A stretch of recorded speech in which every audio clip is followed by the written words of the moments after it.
My 29 boyfriend 28 suddenly got up and went to his place at midnight, leaving me to sleep alone. When I told him I was too tired for intimacy that night, the moment he came to my apartment that night he seemed irritated by something. I sensed it and I asked if he was tired and he confirmed we both had gotten up earlier than usual that morning because I had to show up early to an appointment at work. It was kind of a change in our routine since we both work from home and don't need to get up that early. Then he told me I hadn't picked a pimple or two on my face which had come to a head. I didn't really have time to do it that evening before he showed up. I know Hess told me in the past that they look kinda gross when they come to a head, although he is not bothered by the redness left from the picking. I went to the bathroom mirror and picked them. Then I started to tickle him to make him have some fun. Then he started to tickle me but we stopped cause it was too much tickling for me. He went to the bathroom. At this point it was getting late around midnight.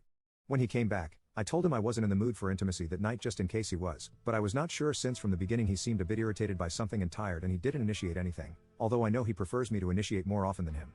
I told him because previously we had agreed that I should make it clear to him when I don't want intimacy, instead of keeping him hope.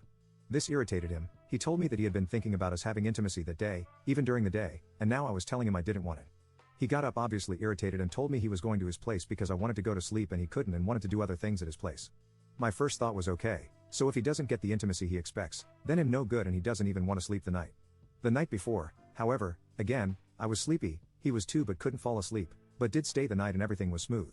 The night before this, we had great intimacy so I guess he was satisfied and content and there was nothing to displease or irritate him. Last night, he told me I should have told him beforehand before him coming to my place that I was too tired for intimacy that night and asked me why I had stayed 1h30 overtime when I had stated that I would finish work at 5 p.m.